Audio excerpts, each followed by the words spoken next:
Wrong week to quit sniffing glue. Congratulations on your discovery, which may well prove to be among the most significant in the history of science. Well, welcome back. It is week 3 on the Discovery, or should I say, a couple of days left on this because it's mostly done. Working on a stand right now, which, as anybody knows, is usually a good signal that the build is coming to a close, because once you've built everything, and the stand is basically the last thing you got to do. And then we're going to pick up on a new project. I still haven't quite decided yet whether or not I want to shut this video off after I finish the Discovery and call that a done thing and then start another video, or whether I just want to blend it all in on the week. I'll probably do a blending in on the whole week. That's the kind of the guy I am. So, down to the stand on the Discovery, and that usually is a good indicator that you're done with everything else, because now I'm considering how to display this monster.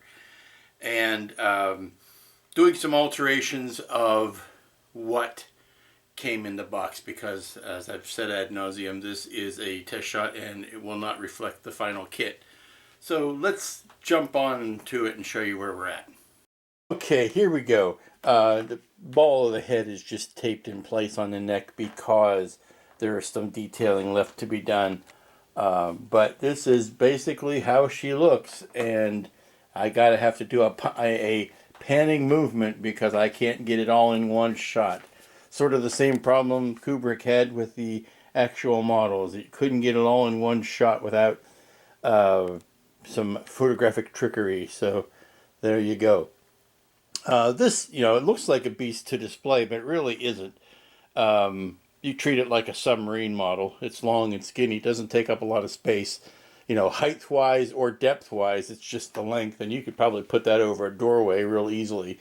Put some shelf brackets on the bottom. The one thing I discovered is that the piece of wood that I had designated for this is too short, and that's because I pulled something out of the wood pile that I had and realized, hey, it needs to be about that much longer, just aesthetically. This is as close as I want to get to the front edge of the stand on this side. This is a 36-inch board. It probably needs to be about 41. So add another 4 or 5 inches and it'll make a nice balance so that the whole ship is sitting over top of a shelf. And one thing I did that is different from the kit, the kit will come with metal stands, the metal rods that go in the stands. This was plastic. They were too flimsy. I think that's probably something that Moebius discovered themselves, and that's why they switched to metal. But it was too flimsy, and I also thought too tall. I ended up cutting 1.25 inches out of the height of the given pieces. I just cut it out uniformly across the 3 pieces so that it's still level. But I beefed it up with this rod, or this tubing on the outside of the rod, made it thicker, made it less susceptible to wiggling back and forth. Again, something else I'm sure they saw and took care of by substituting it out for metal. But for what I had, this is what I needed to do. So I'm going to take these pieces back out, paint the rods black on them, and go to the Lowe's and pick up a new piece of wood that is longer so that I can have a decent stand for this thing. There is some detail painting that needs to be done on the command sphere before I am done. I want to darken in these guys a little bit, and I've got templates for that. And then once I do that, I'm going to play with the idea of maybe putting one more pass of the opaque white on everything to kind of lighten it up just one more stage. I'm happy with the detail that I'm seeing, but now that I've walked away and came back from it, I could see where maybe it needs to be a little bit lighter. Caught a little bit of flack over the weekend for that, the amount of different differentiation of grays on that. But I like it. I'm keeping it because it looks like the reference pictures. I mean, the panels don't exactly match as far as which one is gray next to which one is white, but these tones are consistent with what is in the 50-foot model. And when you step back from it, it does give you the overall gray that the ship had. And if you were to put you know, hot white filming lights on it, it would turn all white and washed out and look like what you're used to seeing in the movie.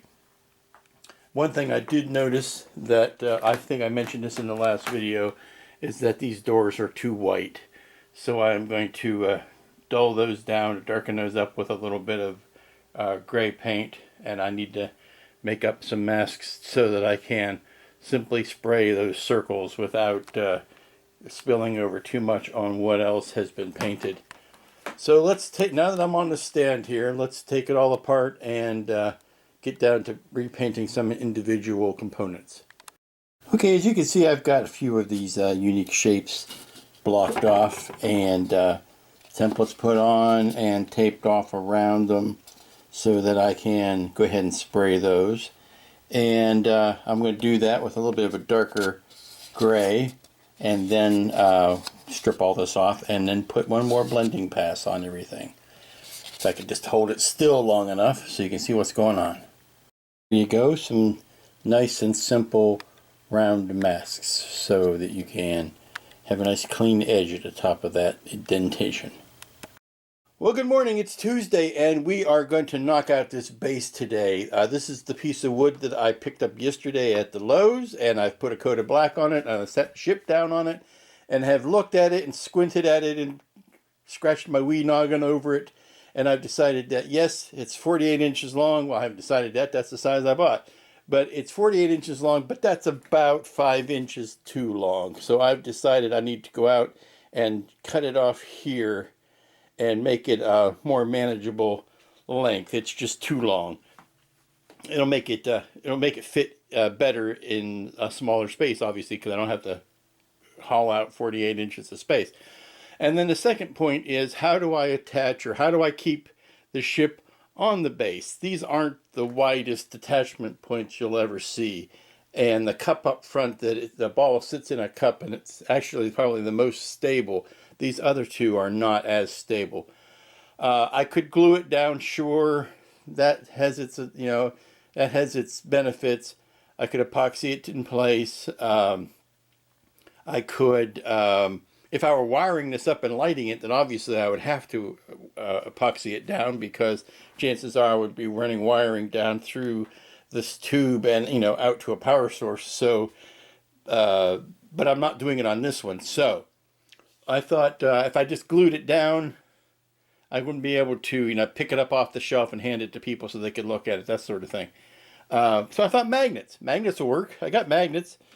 I can put magnets in the top of the stands and on the underside of the ship where the magnets touch each other, and that'll be strong enough that it'll hold its place, because once this is up on a shelf, I don't want the slightest little bit of jiggling, from whatever it's going to be. I want it. This is very fragile, and I don't want it to fall off. It's going to take a certain amount of jiggery pokery, but anything more than that, it's going to want to fall off, and I don't want that to happen.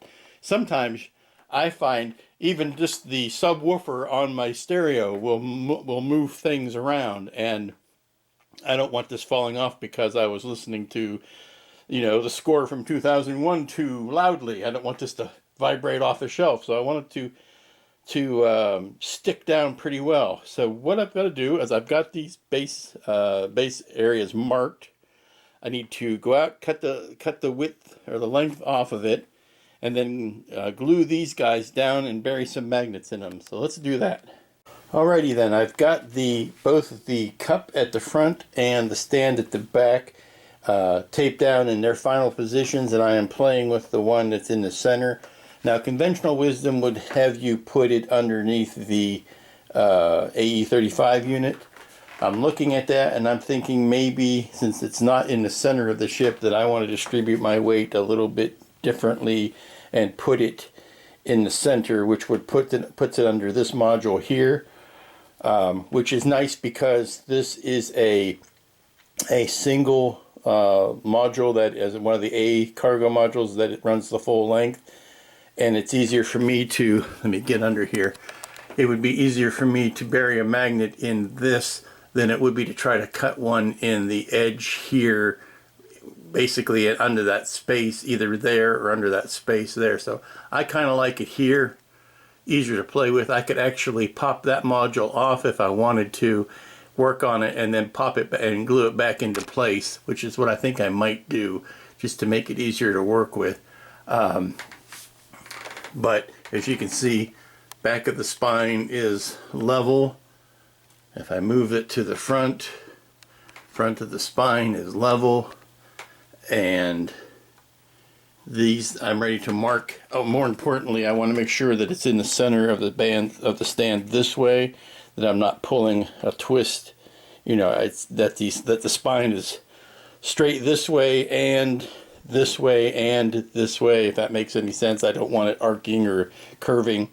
So I'll mark this and draw an outline on it so I can make sure that it's being glued down in the proper spot.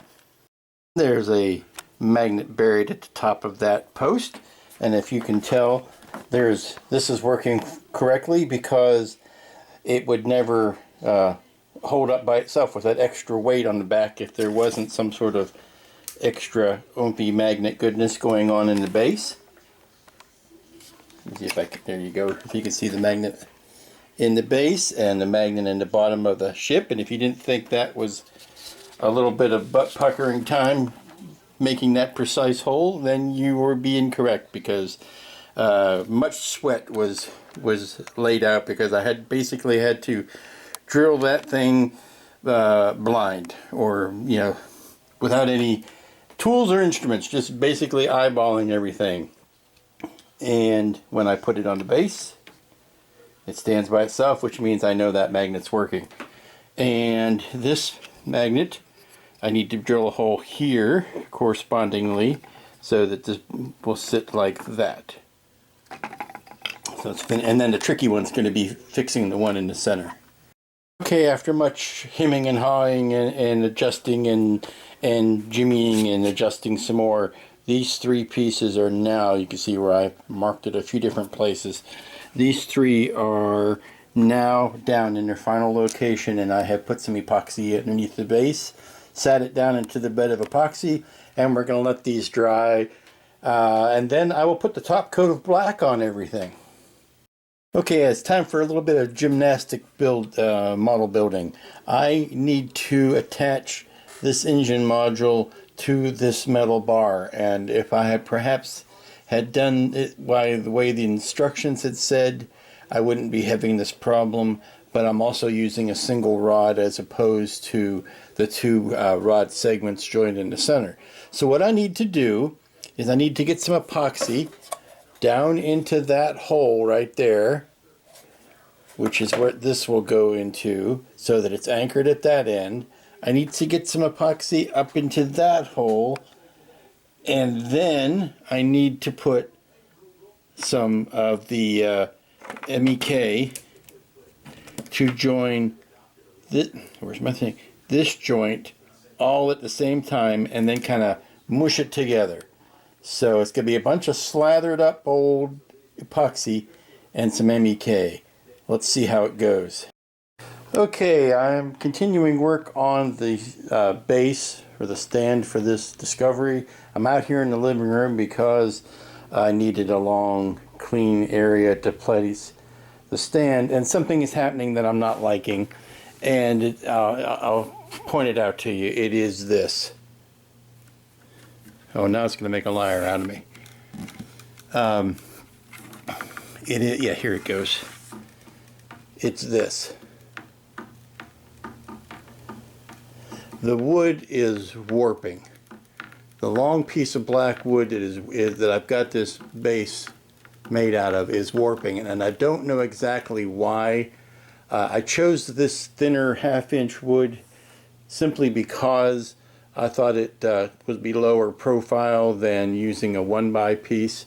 I've used it before for other shelves in the house and painted it the same way, and it never gave me, like, here's an old one that is the same basic piece of wood. I mean, it's not the same piece of wood, but it's the same characteristics, bought at the same place, the same type of wood, but it is stable. And I don't know if this one has to do with the particular type of wood, a piece of wood, the type of paint that I put on it, or the time of year or what, or even if it will settle itself out because this paint is still fresh from today. So I don't know whether or not this wood will settle itself back out. I guess there is an option to, that's why I brought this other piece of wood out, was to maybe double them up and screw them together and make them more stable that way. If I decide to put shelf hangers on this and make it the shelf by itself, then that will be minimized because it won't be sitting on anything and therefore won't rock back and forth.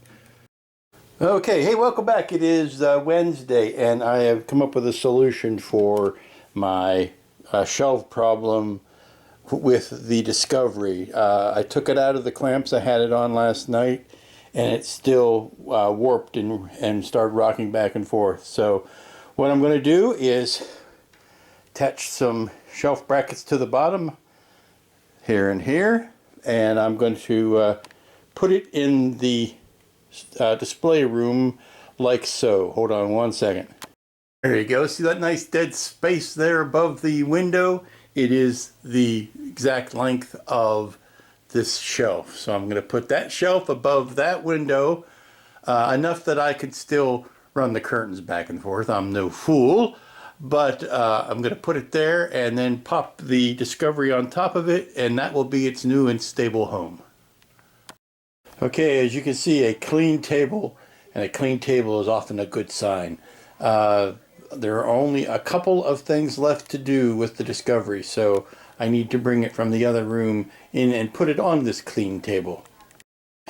You know, there used to be an old advertising slogan for Burger King years ago that said, it takes two hands to handle the Whopper.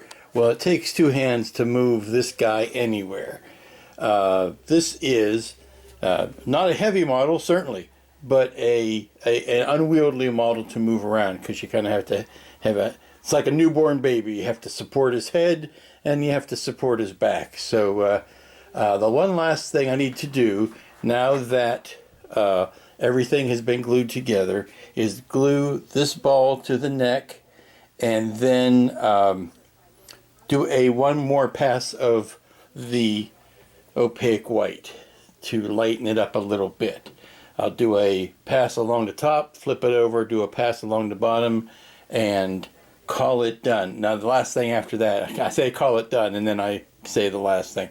Call it done, and then the last thing to do is, after that white coat has dried, is to put one last protecting clear flat coat over everything. So let's take care of, actually I think what I want to do is maybe touch this up while I can still deal with it before I glue it there.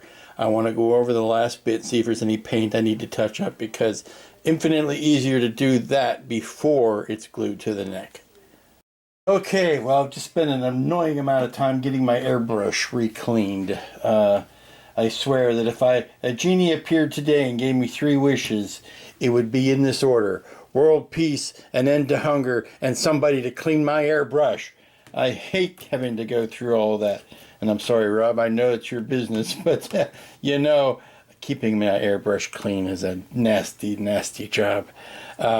So what I'm going to do is one last critical pass on the globe.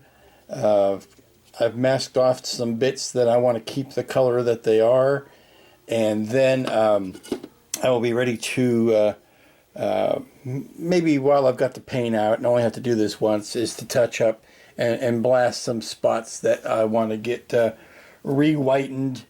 And then while all that's happening, I will attach the head to the neck. But let's get out the old Comart opaque white. Okay, we're going to try this on a tripod here. If you can excuse my big fat gut.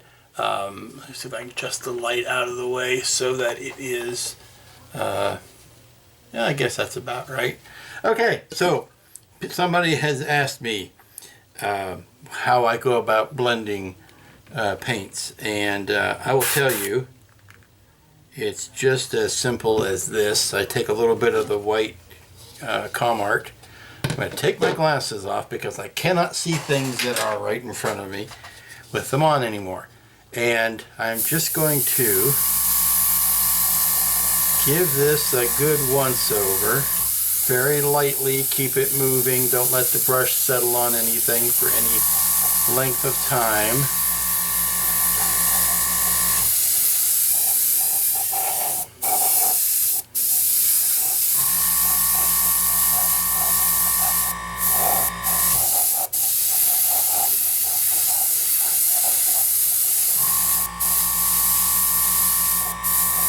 And there you go, a blending coat.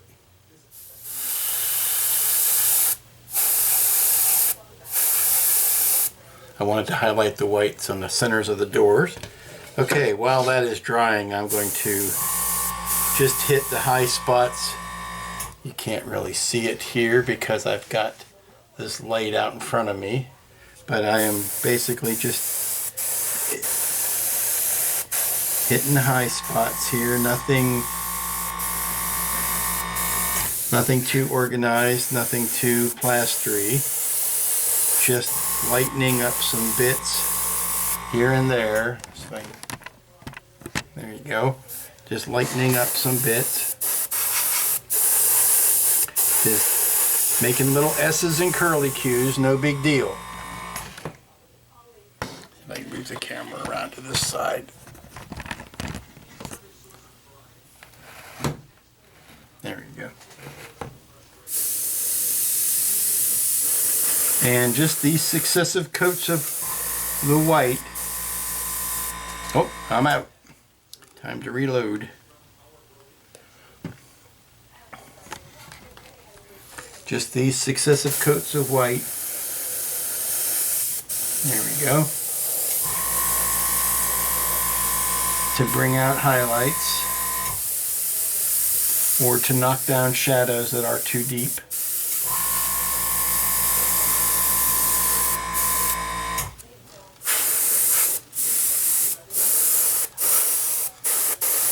There we go. Now, like I said, it takes two hands to handle the whopper, so I need both hands to flip this over.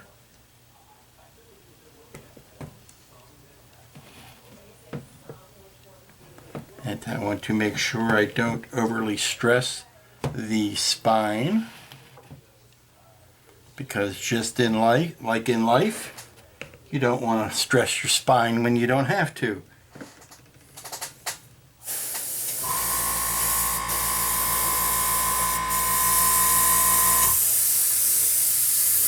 Careful not to get paint covering up the magnets too much, because those need to have the bare metal showing. I don't know what happened here. I got a little bit of moisture collecting, so get rid of that.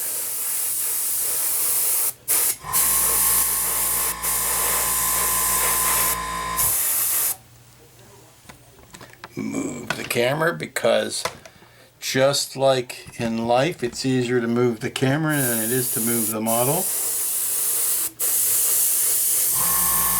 Especially when you're dealing with large spaceships.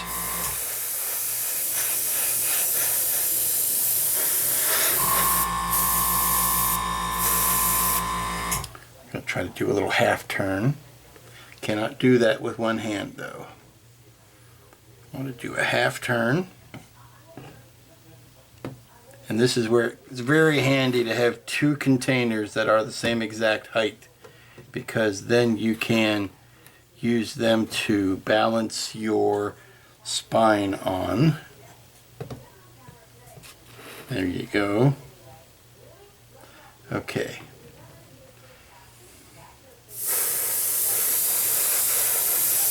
Just a little bit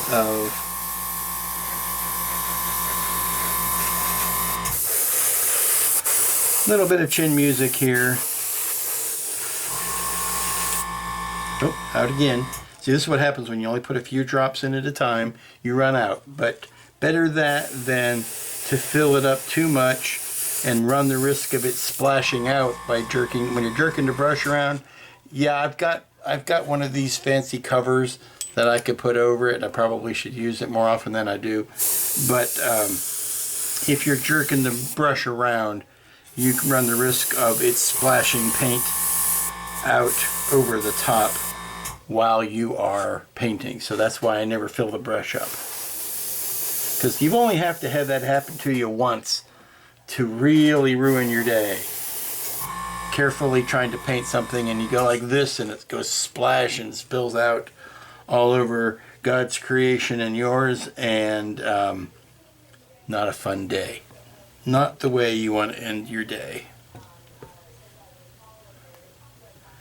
And just trying to get some of these facets of the cargo modules. And you can hear the lovely compressor in the background that seems to go off every 2 seconds. Okay.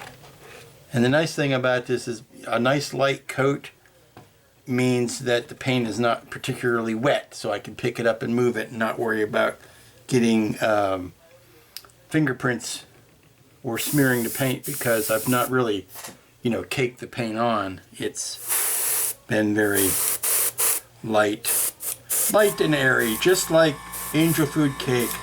That's how you want your painting, light and airy. And what I was doing there was just hitting these spots. Oh, gotta get up here where you can see it. These spots on the spine, the high piece, the high parts that you're seeing in the segments between the cargo modules. Just, you know, just a dot on the top. Okay, I'm getting ready to glue the front ball onto the neck. Now, this won't be a problem with the actual kit when it comes out, but this was something that Dave had alerted me to on the test kit, and that was the orientation of part 5, which is this thing right here, that the pins were not quite in the right spot. So I knocked those pins off, and so that I could orient it correctly. Now, what I've done here, the pin was correct in the ball, so I could use where that pin had been to mark. I put a little pencil tick mark there where the exact top of the hole is, and by using this handy square level thing, I was able to put another tick mark at the exact top of the neck collar piece. So by lining those two up, I should come up with a ball that is in the correct orientation on the front. Now, like I said, this won't be a problem for the final kit, but merely an inconvenience for this. So let me slather a bunch of MEK on the neck piece, and I'm going to have to turn the camera off because I'm going to have to hold that in place for a minute or so with both hands, and I just don't want to run the camera battery down. Looky, Ma, at the fish I caught. I caught a fish this big. This is about the only way I could find to let this dry. And actually, I switched out from the MEK to a 1 minute epoxy. Cause you know what 1 minute epoxy let me do that the MEK did not let me do, was to adjust it this way, so I could look down the barrel and see, is it square, is it level. Again, a problem you won't have once you're using the actual registration pins, but something I had to deal with here. But I could turn it around, kind of scope down the barrel and see if the windows were perpendicular to the spine, and make tiny minute adjustments.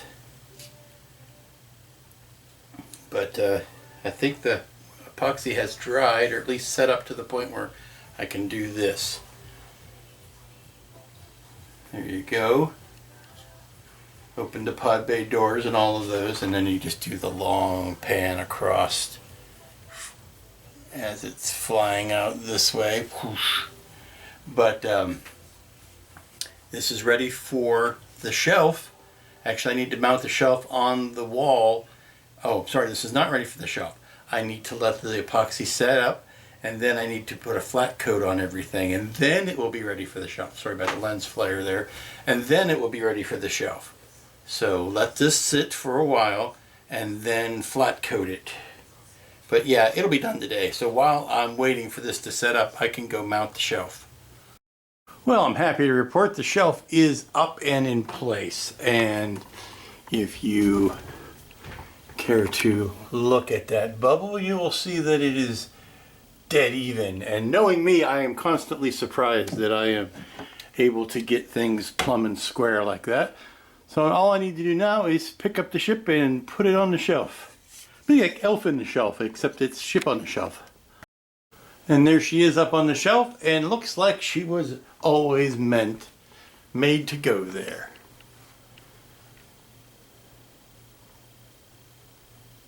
See if I can zoom in. Well, I'll get up on the ladder because I can do that.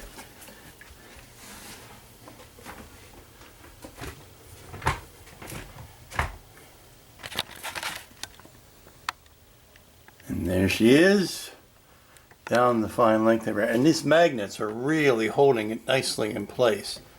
I mean, I can wiggle it like that, and the whole thing is just stuck to it like you wouldn't believe. I don't know, I might want to put a black background behind that. I don't know. But looking mighty fine. Now I have to tell you, this is this kit, the Moebius kit, fun and a half to build. Now, parts of it could be tedious if you didn't take your time, or if you got lost in the weeds as far as what section went where, and dealing with all of these different sized cargo modules. You could have a frustrating time, but if you work slowly and take your time, you can get a darn good result out of this. And of course, now this one was I won't say rushed together, but it was put together with the idea that I wasn't going to take time to put an interior in it and all that kind of stuff. So it went together pretty quickly. The next one, and I do intend on making more than one, will have by that time interior photo etch and wonderful paint masks to go with it, but trying to get down the smooth trekking camera move. And don't forget to turn your A35 unit around. It is supposed to face the rear. It is not supposed to face forward like a deflector dish. A lot of people think it's supposed to face forward. It is not. It is for communicating back with Earth.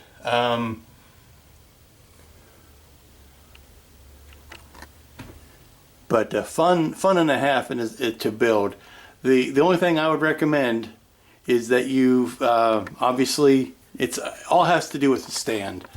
I ended up shortening those stands about 1.25 inches, and I think that helped. I think it was just too gangly on top of a shelf or on top of these poles by themselves. If it was another 1.25 inches higher, it was just too wobbly. And making a unifying base and epoxying those puppies down just to make that a more stable place to sit, I really think was key. Now, obviously, it'd be nice to show it off on a lower shelf. If I had lower shelves left, I would. Trust me. But this one here was the Stargazer kit. And it's a little bit larger, so it needs to take up that much space. That, I think, is a perfect fit over top of the window. Let me pull the curtain back here the way it should be. And there you go. Bunch that back up. But, yeah, don't mind the Cylon in your face. But another great kit from Moebius. I recommend it highly. And that's going to finish us up on that project, the Moebius Discovery. Due out in November of 2017. Pick yourself up one. I think you'll enjoy it. I have seen since I've seen the test shot that I have seen that it probably will be molded in white, not this gray, which I would still primer gray anyway. only because the shadow lines it gives you, I think, will be much to your reward if you do that. If you just paint white over white, it doesn't look quite as doesn't look quite as good as it could, in my opinion. But here we are. It's last week in September, almost the end of September, and the days are getting shorter.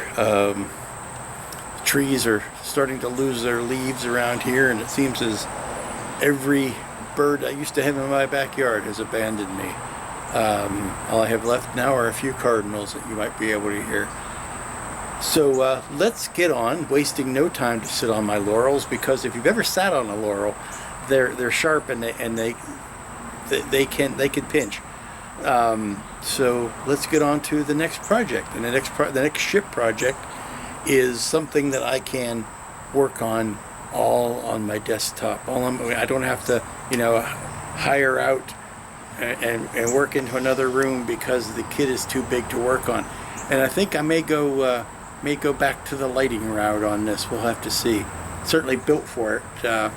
But the next kit is going to be the Moebius Raptor, and here's a report I taped a day or so ago about that Raptor kit, and I'll splice that in right now. Well, as you can tell by the picture on the floor, or on the picture on the instructions, my next project is going to be working on the newly released Colonial Raptor from Moebius. Now, this has a long and varied history, so pull up a chair and let Uncle Lou tell you a story.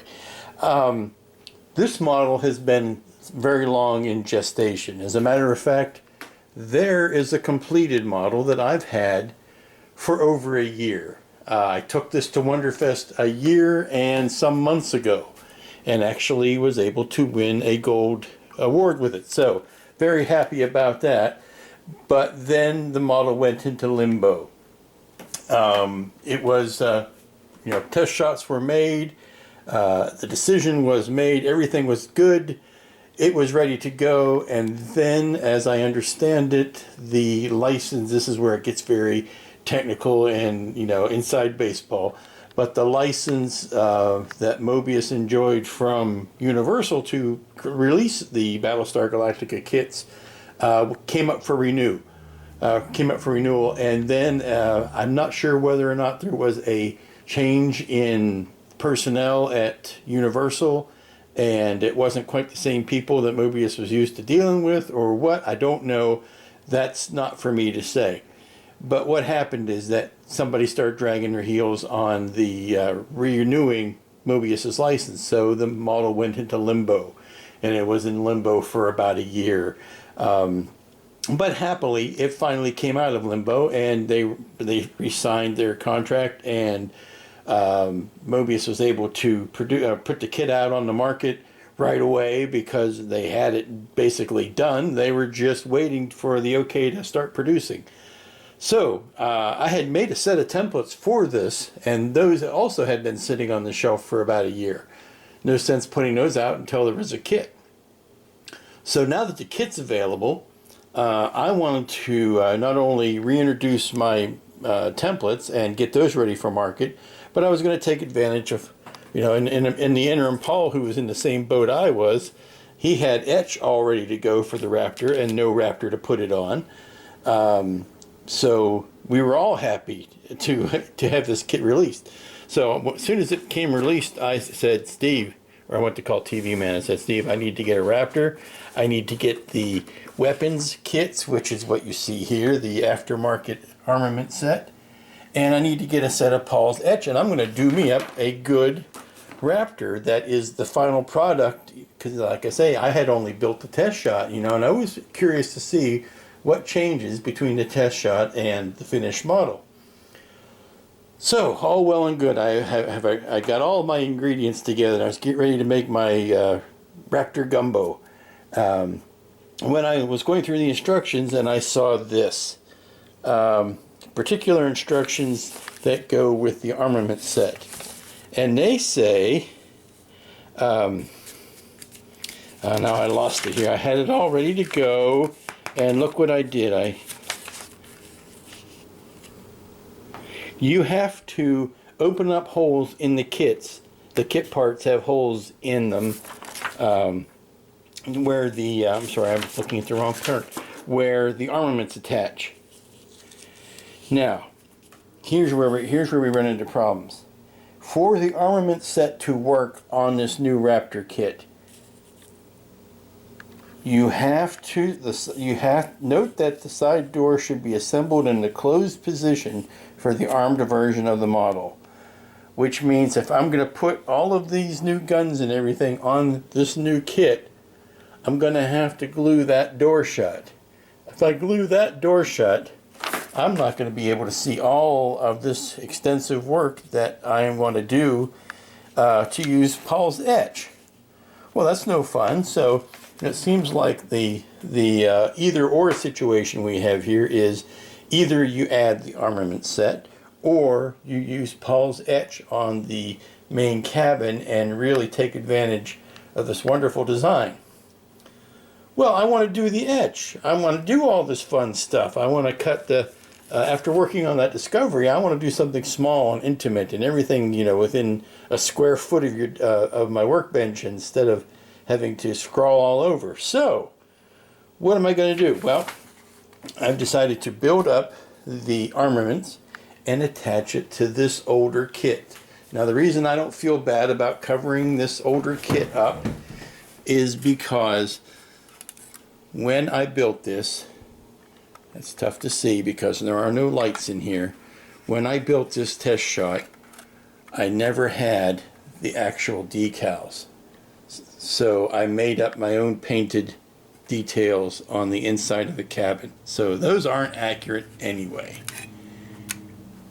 Certainly not as much fun as what will be available with, there we go. As much fun as what will be available with Paul's etch. So I don't feel bad about covering that up.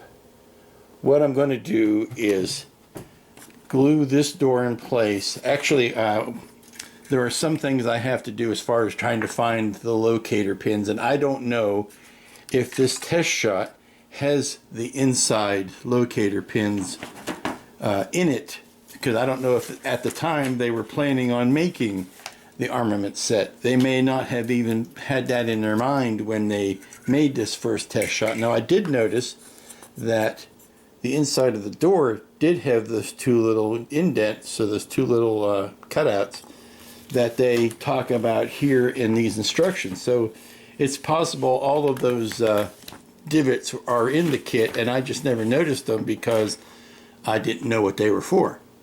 And it wasn't spelled out, and there was never any real instructions with this the first time. So what I'm going to do is just take out this door prop, glue this shut, and then add the armaments as always, and then I will use the templates and the brass to do the complete new Raptor from scratch. That would be a best of both worlds because I will be able to spice up this non-finished Raptor with the armament decals, or I'm sorry, the armament pieces. And now, when I said this never had decals, it never had the decals on the outside either. So some of those areas will get covered that would have had decals, get covered up, and they get covered up with the armaments anyway. So that's what I'm going to do. I'm going to put the armaments on this older version and put the photo etch on the new version. Well, hello and welcome back. It is Thursday already, and what I'm doing today is I'm going to be painting these armaments to go on said Raptor because it's a good short way to small project to finish out Discovery Week Part 3. So I can knock these out between today and tomorrow and get them on place, and then that'll help clear the decks. I have just ordered up a mass of tiny surface mount LEDs for the what I'm calling Raptor Redo or Redux, and so let's get to painting these. Not a lot of complexity here. Everything is pretty much metallic gray, silver, or black, and then these have to match the tan of the rest of the Raptor, and that's going to be the toughest part, is remembering my recipe for that. So let's get the metallic gray Tamiya out and start painting. Okay, I've just put a wash of the, actually this black wash, which is made by Game Color. Black wash over the gunmetal bits or dark metallic gray bits, letting that dry, and then I'll come and do a quick highlight of silver over top of them, because that's basically all the instructions you get. It's either black with silver highlights or silver with a black wash, so it's kind of the same thing. So letting all of the juices settle up and dry, and then I will go back in and do some more weathering on the tan on the boxes there to match more of the colors of the Raptor. And by the end of the day they should be all painted, and tomorrow we can take a couple minutes and install everything. Welcome back, it's Friday, and welcome to Modest Expectations Theater. I will be your host today, and we have modest expectations because all I want to do today is get these pieces installed on that Raptor, and then this will be done, and then I can concentrate on building the other Raptor from the ground up. What I need to do is introduce some paneling and some detail on the tan part of this, and everything else is ready to go pretty much. So let's dig into it. Okay, the time has come. It's time to start installing some of these armaments onto the Raptor. And all I can think of is the Book of Armaments from Monty Python and the Holy Grail. Book of Armaments, Chapter 1, the machine gun. So we're going to start with putting these on the wings and see how it goes from there. Now actually, I think maybe the first thing I need to do is glue that door in, but I'm not gonna. I'm going to put these little fancy wire pipes and wires on the wings first. And then piece it together one by one. Okay, a majority of the armaments have been attached. I was getting ahead of myself and trying to glue too much together, and things were falling off because I was bumping them again and knocking them out of place. So I'm learning the lesson to just slow the frack down and do things a step at a time. Putting things on a painted kit is not the same as building raw plastic against raw plastic. The glue does take a little bit more time to set. Sometimes you have to scrape off glue or scrape off paint where there was paint. Now, the last big thing was to glue this door shut so that I can attach the big canisters, which will be something I'm going to do after lunch. But here you can see all of the weapons are attached, and I will touch the paint up on that as soon as everything is on and dry. Well, there you go. The armaments are now all in place. Didn't take me that much longer after I came back from lunch to pop those two boxes on. I still need to touch up the paint a little bit where I had to scrape the paint down to make the adhesive stick, because sticking on top of paint is never a good idea. So you have to kind of, chisel it down a little bit so you're actually making plastic on plastic contact. And yeah, there's really no other way to build this other than to build it and paint it normally as a ship and then add that stuff on, because you'd never be able to get in and around with an airbrush, get in behind those boxes or anything. So treat it like it's a normal kit and then add the add-ons if you're going to go that way. I think an enterprising, no pun intended, modeler out there would be able to adapt this or alter this piece a little bit so that you could still have that door open if you wanted to show off the inside. But that is the big sacrifice. If you decide to close this door off, then you might as well skip anything that you think you're going to see inside there beyond the front cabin, because you really aren't.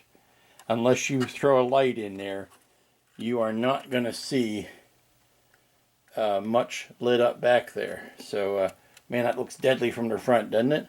All those weapons added on. Let me flip this thing over so you can see it on it. Flip it over on its belly so you can see it.